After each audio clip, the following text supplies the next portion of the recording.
प्रमुख संविधान संशोधन के बारे में बताया गया है। देखिए, प्रथम संविधान संशोधन में क्या क्या जोड़ा गया है। 9वीं अनुसूची को जोड़ा गया है, इसमें भूमि सुधार संबंधित बातें बताई गई है। उसके बाद 7वां संविधान संशोधन 1956 में राज्यों के वर्गों की समाप्त कर दिया गया है और इसमें 14 राज्य और 6 केंद्र शासित प्रदेशों को गठन किया गया है। इस कहने का मतलब यह है कि पहले राज्यों का वर्ग था, उसके बाद इसको तोड़कर राज्य और केंद्र शासित प्रदेश में विभाजित किया गया। फिर उसके बाद 2 या 2 से अधिक राज्यों के लिए एक हाई कोर्ट की स्थापना की गई। अनुच्छेद 231 में कहा गया है एक ही राज्यों को 2 या 2 से अधिक राज्यों के लिए भी राज्यपाल की नियुक्ति की जाएगी। एक या एक से अधिक राज्यों के लिए एक राज्यपाल की नियुक्ति। उसके बाद 30वां संविधान संशोधन 1973 में लोकसभा की सीट 525 से बढ़ाकर 545 कर दी गई। उसके बाद केंद्र शासित प्रदेश का प्रतिनिधित्व 25 से घटाकर 20 कर दी गई। अब उसके बाद आ गया 36वां संविधान संशोधन 1975 में सिक्किम को 22वां राज्य का दर्जा दिया गया। उसके बाद आ जाइए 42वां संविधान संशोधन 1976 में। उस समय इंदिरा गांधी प्रधानमंत्री थी और कांग्रेस का सरकार था और आपातकाल भी लगा हुआ था। देखिए, इस समय क्या क्या बातें हैं। 42वें संविधान संशोधन के समय इसे लघु संविधान कहा गया है। मूल कर्तव्य भारतीय संविधान में नहीं थे और इसमें 42वें संविधान संशोधन द्वारा भाग 4 के क 51 के क में सम्मिलित किया गया। अनुच्छेद 51 के क में और भाग 4 के क में इसको जोड़ा गया 42वें संविधान संशोधन द्वारा। उसके बाद आ जाइए प्रस्तावना में 3 शब्द जोड़े गए, समाजवादी, पंथ निरपेक्ष और अखंडता। राष्ट्रपति को सलाह मानने के लिए बाध्य हैं या नहीं, राष्ट्रपति को हस्ताक्षर करना ही होगा। और कोई विधेयक होगा, एक बार राज्यसभा या लोकसभा में जा रहा है, पास हो जा रहा है, उसको तो दोबारा पुनः विचार के लिए भेजा जाएगा, लेकिन वो साइन जरूर करेंगे।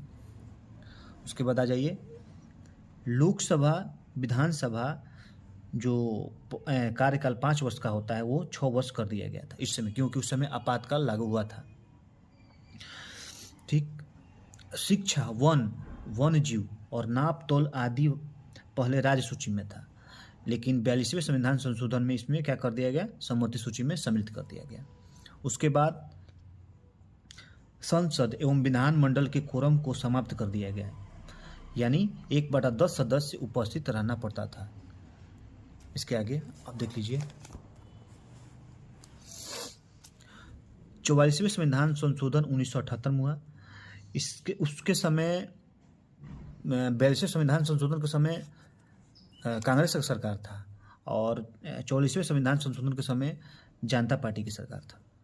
आगे देखते हैं लोकसभा विधानसभा पुनः 5 वर्षों तक कर दिया गया, माने कार्यकाल 5 वर्षों तक कर दिया गया। और 42वें संविधान संशोधन में 5 वर्ष से 6 वर्ष कर दिया गया था, कार्यकाल बढ़ा दिया गया था एक साल, क्योंकि आपातकाल लागू था उस समय। राष्ट्रपति को एक बार कैबिनेट के पास पुनः विचार के लिए भेजना तथा दोबारा भेजने पर राष्ट्रपति को हस्ताक्षर करना होगा। ठीक है। कोरम व्यवस्था को पुनः लागू कर दिया गया, लेकिन 42वें संविधान संशोधन में समाप्त कर दिया गया था, लेकिन 44वें संविधान संशोधन में इसे पुनः लागू कर दिया गया।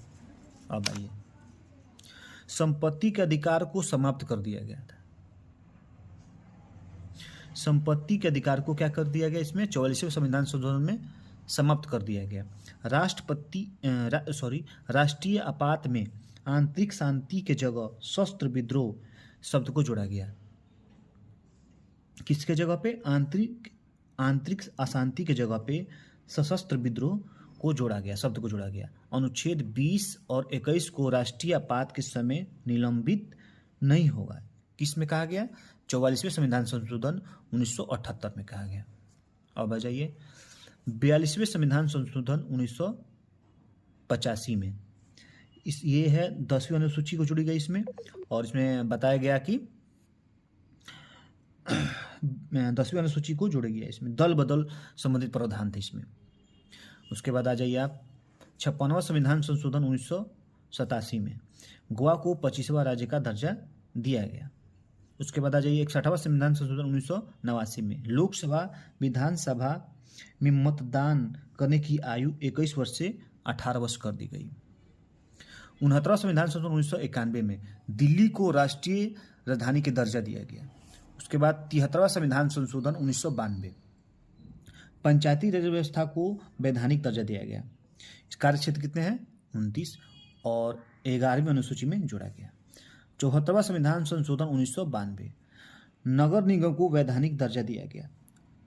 18 विषय हैं इसमें, भाग 9 की ए में है, इसको जोड़ा गया। अब आ जाइए 84वां संविधान संशोधन 2001 में 2026 तक लोकसभा विधानसभा सीटों का जो संख्या है उसको स्थिर कर दिया गया, नहीं बढ़ाया नहीं जाएगा, कम बेसी नहीं किया जाएगा।